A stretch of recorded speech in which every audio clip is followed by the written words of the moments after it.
My name is Lisa Wilson. I never considered myself a born leader or some genius innovator. But sometimes, life puts you in a situation where you have no choice. Either you fight your way to the surface, or you sink without a trace. My path in both business and family feels like a long, grueling duel with the very people I love most. When your own family is simultaneously your legacy and your toughest opponent, you learn resilience quickly. This is my story of stubbornness, belief in my work, and the surprising reversal of fortune that proved everyone had seriously underestimated me. I was born in a family where my father, Robert Wilson, was always the main source of inspiration, and also my harshest critic. He started a computer repair shop in the early 2000s, when such services were still rare and the demand for fixing home computers was booming. The shop was located in a small strip mall in the middle of town, with a couple of workbenches, some shelves of spare parts, a soldering station, and a few old computers gathering dust in the back room. But for Dad, that place was an entire universe. He gave it everything, treating every device brought in for repair almost like a living being that needed care and understanding. My mom, Margaret, always supported him in whatever he did, though often her own interests remained in the background. She possessed a steady calm and a warm kindness that made our family life bearable even during the worst of times. Growing up, I was the quiet kid who devoured programming books and spent hours reading about technology. I found coding enchanting, the logic, the structures, the near-infinite possibilities. But nobody paid much attention to my passion. Everyone else was more focused on my older sister, Emily. Emily was the perfect child, the kind you see plastered all over the family photo albums, used as a benchmark against everyone else. Top of her class, talented, charming, she went to one of the leading business schools in the country and then landed internships at prestigious international firms. Dad was endlessly proud of Emily, showering her with praise. I was more of a support player, quiet and in the shadows. When it came time for me to choose a college, I enrolled in a local state university and majored in computer science. My parents didn't strongly object, but neither did they cheer me on. In their eyes, real achievement meant doing what Emily did, thriving in a high-profile, big-city business environment. While Emily shuttled between impressive internships in New York and San Francisco, Dad kept tinkering away in his small shop, known as Wilson Tech, an ambitious name for such a modest business. During my college breaks, I'd help out, leaning over motherboards with a soldering iron, rebooting broken-down systems, or sometimes just dusting old computer towers to keep them from overheating. I loved problem-solving, building logical chains of thought, searching for that hidden error. Eventually, I realized we were treading water while the tech market around us was exploding in size. I sensed that, with some adjustments, we could capture a bigger slice of that growth. One day, near the end of my senior year, I came up with the idea for a simple but flexible tool for inventory management. I'd watched local small businesses juggling receipts and scribbled notes, in dire need of a low-cost software solution. They couldn't afford expensive corporate systems, so they tracked stock by hand, which was incredibly inefficient. That's how I developed the first version of my program, which I called InventPro. It wasn't revolutionary, but it was affordable, easy to use, and met a real need. I installed it on a couple of local shop owners' computers, and word spread around town that Wilson Tech was offering a decent, user-friendly inventory tool. At first, Dad was skeptical. "Lisa, who's going to buy your homemade software? The big companies have everything covered. Focus on your college projects, where at least you'll have some official guidance."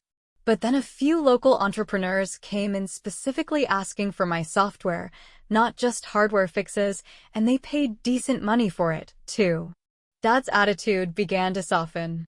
"Maybe you're onto something, kiddo," he said, noticing our initial earnings. That moment, when Dad finally recognized my work, was probably the happiest of my life.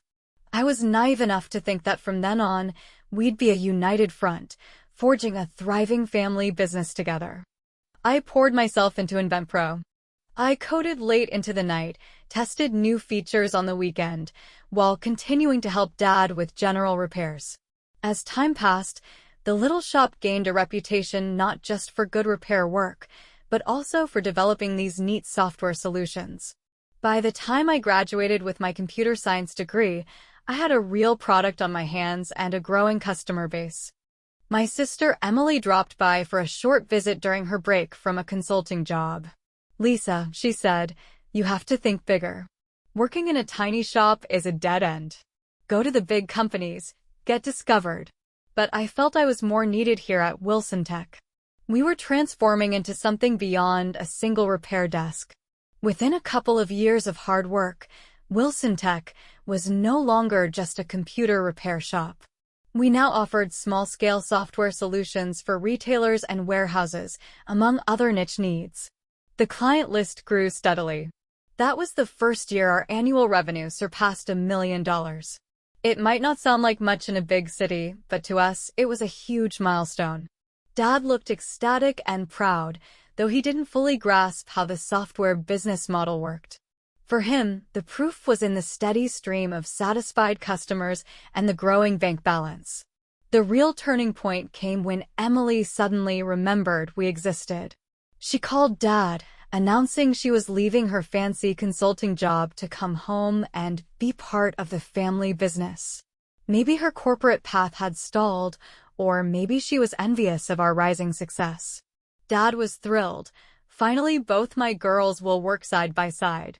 He never paused to consider potential conflict. We held a big family dinner to celebrate Emily's homecoming. Dad declared his plan. "Starting now, we'll expand staff, open a proper office, and have you two share leadership equally." At first, I was open to it. It seemed logical that I would handle the technical side, development and product, and Emily would handle marketing and investor relations.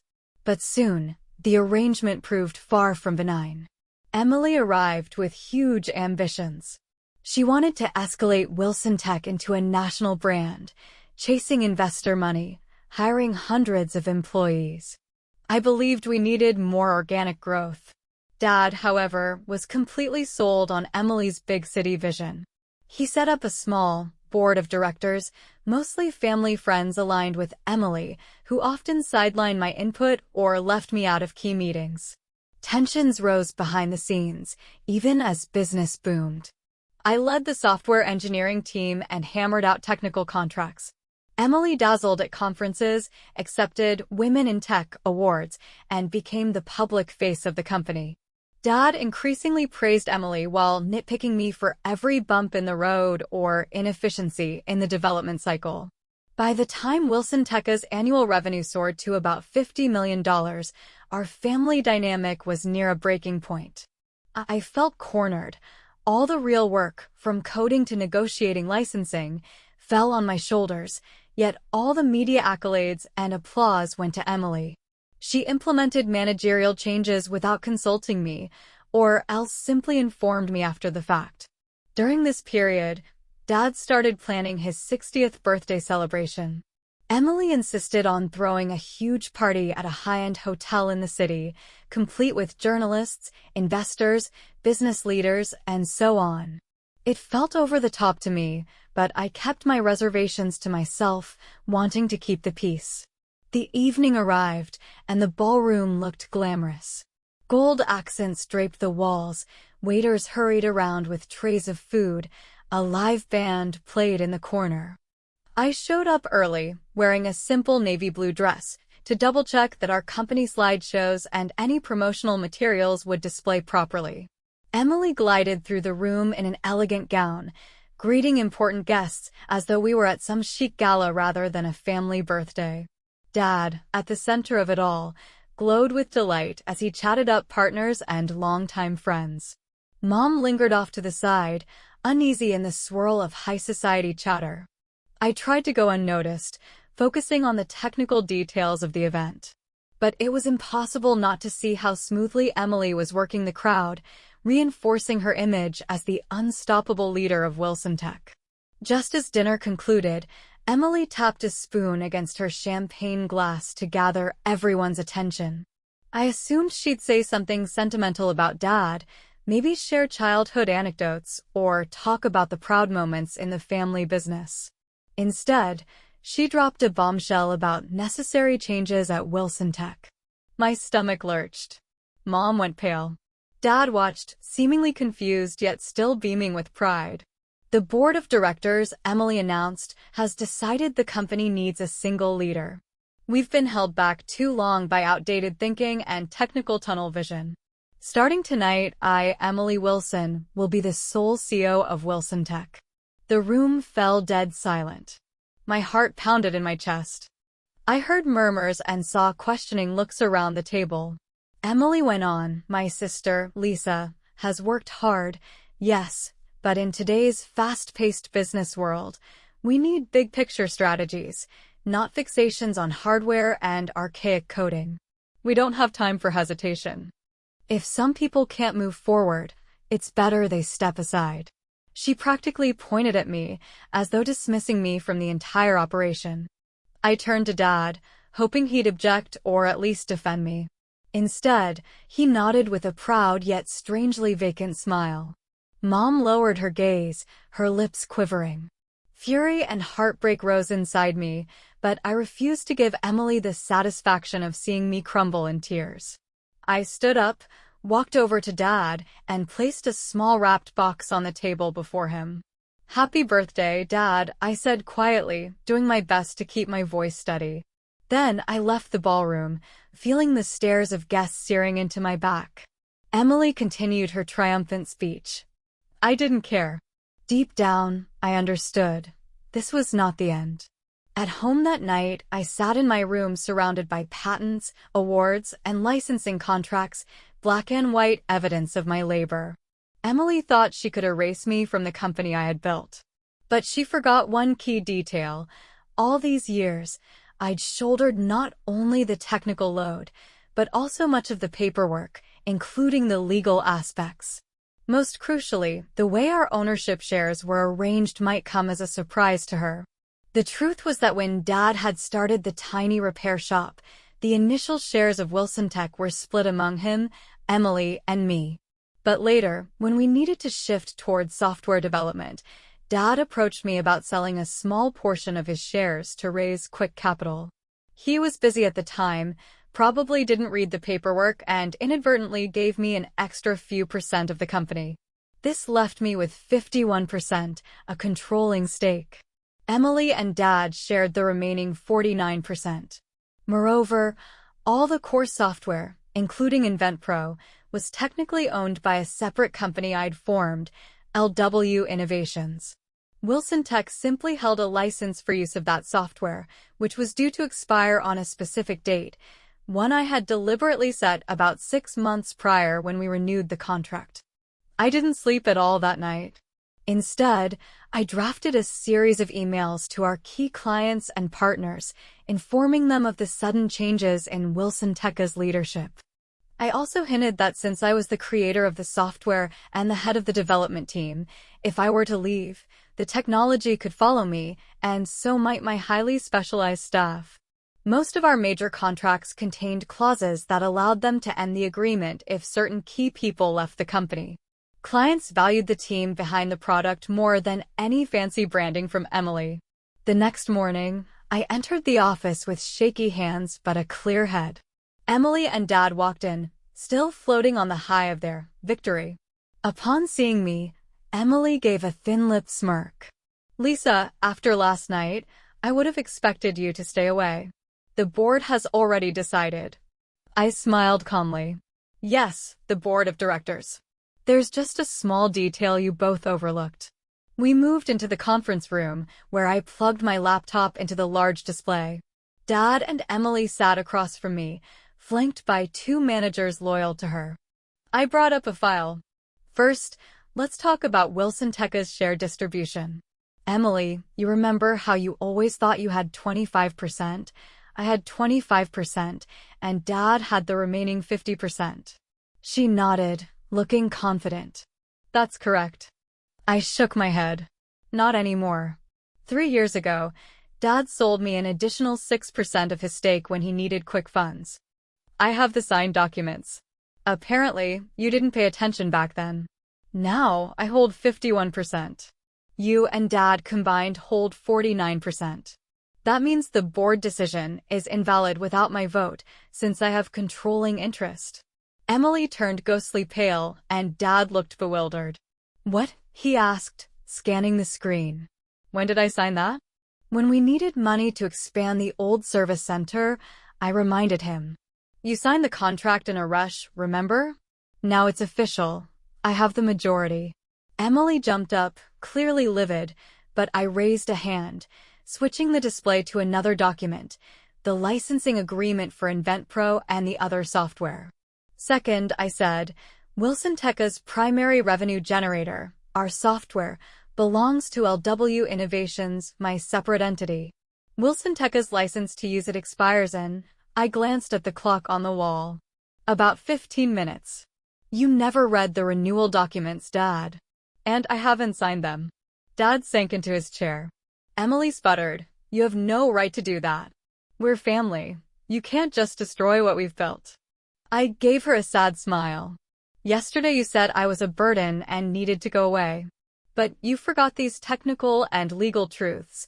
Then I switched slides, revealing a batch of email replies from top clients, all triggered by the leadership shift. Here you can see how many major contracts are contingent upon my personal involvement and the presence of my dev team, which actually works for LW Innovations on a contract basis. If I walk, the clients and engineers walk with me. The room fell silent, broken only by Emily's ragged breathing. I looked at them both. So we have two scenarios. One, I take my shares, my software, my team, and our clients. Wilson Tech is left an empty shell, and you two can explain to your fancy guests why the company's valuation collapsed overnight. Two, both of you step down from leadership, and I become CEO. You remain shareholders with no voting rights, but continue to get dividends.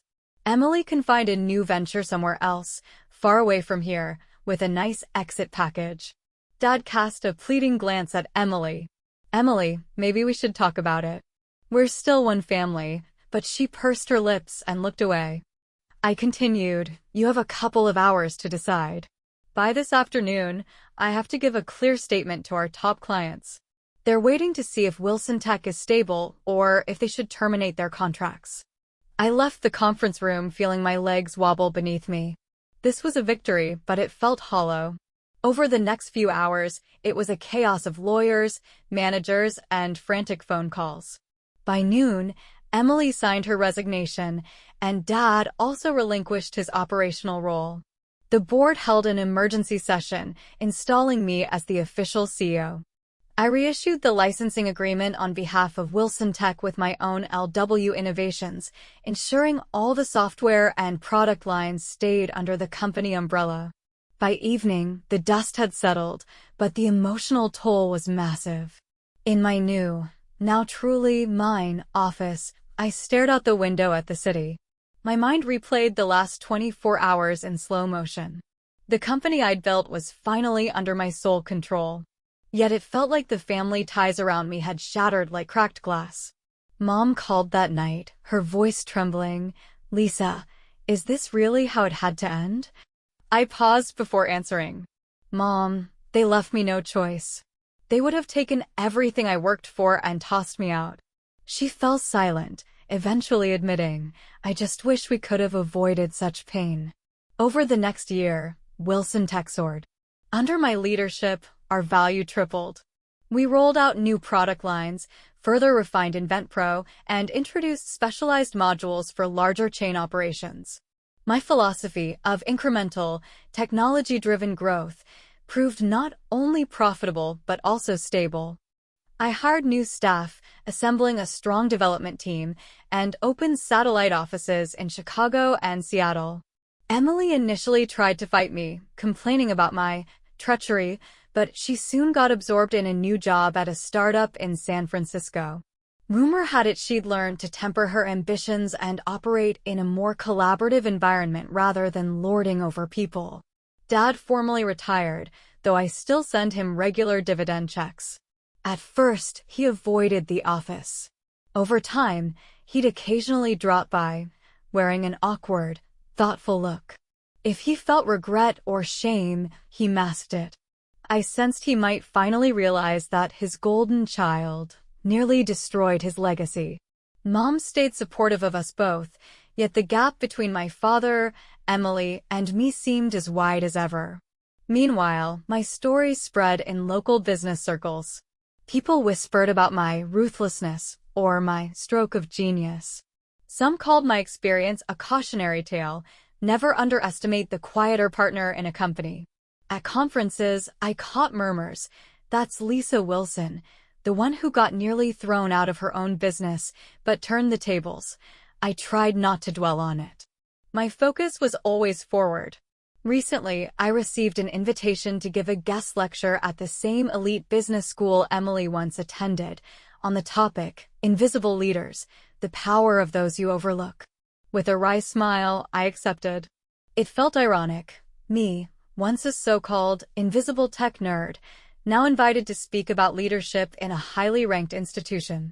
Standing in front of hundreds of students, I spoke about perseverance, self-belief, and the importance of protecting your vision when everyone else may doubt you. I didn't preach vengeance or hold grudges in my lecture.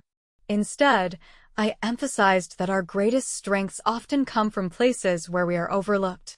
True confidence grows internally, not from external praise or fancy titles.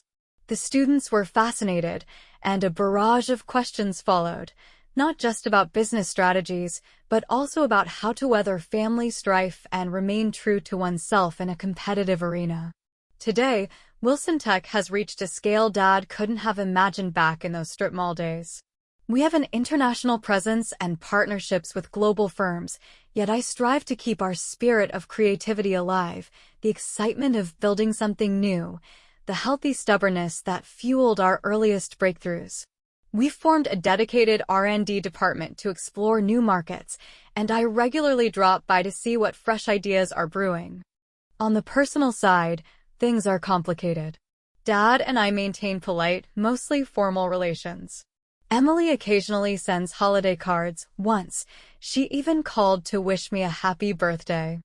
I'm trying not to hold grudges, but our conversations remain cautious and brief. I suspect it'll be a long time before we speak sister to sister again. Mom is our glue, in her gentle way. She sometimes brings homemade cookies to the office, sits in the reception area, and smiles as she takes in the bustle of a place that's come so far from Dad's single workbench in a strip mall. Lisa, she often says, maybe this was your destiny, to find your strength through adversity. I just shrug. No one gets to choose what trials they'll face. I did what I had to do. On my bookshelf stands a small item wrapped in metallic paper. It's the same gift I placed in front of Dad on his 60th birthday, though I never truly handed it to him. Inside is a photo album showing Wilson Tech's journey from day one. You can see me as a teenager, soldering circuit boards in our dingy back room, and Dad standing over me with a proud, if puzzled, smile. There's a shot of Emily tacking our first newspaper mention to the wall. Even a copy of my old college schedule is tucked in there. Sometimes I wonder if I should finally give Dad that photo album once enough time has passed and the wounds have healed. Maybe he'd flip through it and understand that I never wanted to undermine his dream. I just needed to protect my own. For now, it remains on my shelf, a reminder that family bonds can be more fragile than any business contract. Every time a flicker of sadness creeps up on me, about losing the family unity we once had, I recall the triumphant look on Emily's face and Dad's complicit nod as she publicly dismissed me at his birthday. Perhaps it's unfair to hold that memory, but it keeps me grounded. It reminds me why I had to stand my ground. I try not to seek revenge, but simply to prove they were wrong to underestimate me. Under my leadership, Wilson Tech introduced new principles in company culture. We value innovation, respect our people, and never assume we're untouchable stars. The results speak for themselves. We keep expanding, clients trust us, and potential investors now come knocking. But what matters more to me is that each employee at Wilson Tech knows their ideas matter, that we respect real work rather than superficial titles. Asked what the biggest takeaway is from my experience, I say, you must defend what's yours, sometimes even from those you love, but you have to do it without losing yourself. I endured humiliation and proved I can lead. The hardest part was not becoming exactly like those who undervalued me, jaded, vengeful, or arrogant. Instead, I kept on creating, building, and innovating. There are days when I pass by the servers humming in our new office complex, and I recall the time we only had one battered computer table. I close my eyes and envision myself back then, a young girl holding a soldering iron, more comfortable with circuit boards than with people.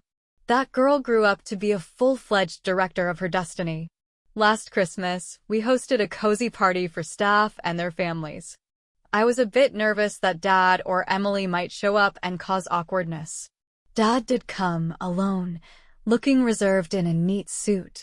He handed me a small box, and inside was a desk ornament, a metal plaque engraved with, "To the best tech innovator, from a proud father."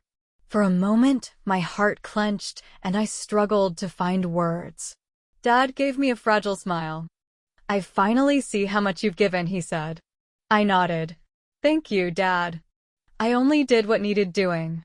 That brief exchange, small gift, few words, revealed more than any congratulatory speech. Maybe a lot went wrong in our family, but I felt Dad was beginning to accept who I'd become. Emily didn't attend the event, though she was invited. Mom wrapped me in a hug, and I realized all my struggles hadn't been in vain. I'm in my early 30s now, serving as CEO of one of the most promising tech companies in our region. I work long hours, but try not to lose myself in it. Life taught me that we also need friendships, a semblance of family, health, and everyday joys. I'm no longer the timid woman who used to whisper her ideas in the background. If someone from my past saw me at a business expo explaining the benefits of our new cloud services, they might not recognize me. Yet I still believe that development and strength grow from the depths. Like hidden functions in a code base, they're invisible to end users, but determine whether everything runs smoothly.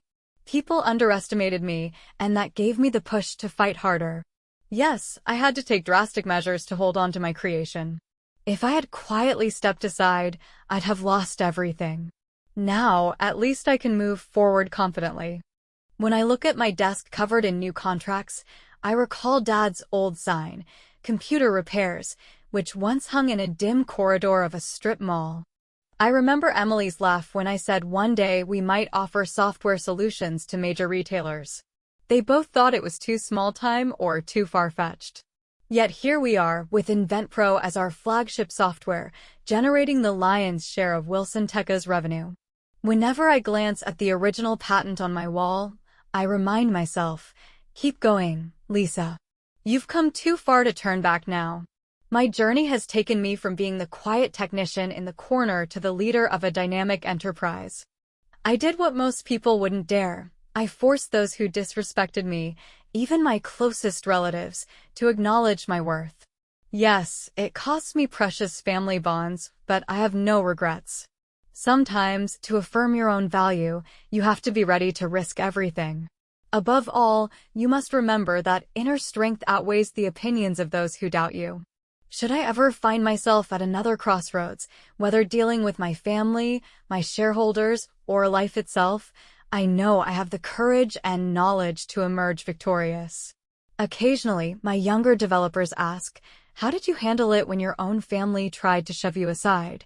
Didn't you ever feel like running off to start fresh somewhere else? I smile and say, of course I did. But if you always run, you'll never discover how strong you can become, nor will you ever build the future that emerges only after a significant struggle. So that's how I live now, creating, building, growing, and learning. My story is proof that in both business and family, respect isn't given at birth, it's earned. And if someone decides you're worthless, you can always prove them wrong through your achievements. Preferably not by yelling or seeking revenge, but through well-planned, decisive actions that compel everyone to recognize your strength. Even if your quiet determination makes them uncomfortable, they'll have no choice but to see the truth. I still keep that small gift for Dad, a photo album of our entire journey, waiting for the day when the wounds have healed enough that we can sit down together and remember what we once had. Until then, I continue my path, carrying the knowledge that I fought for my place and won.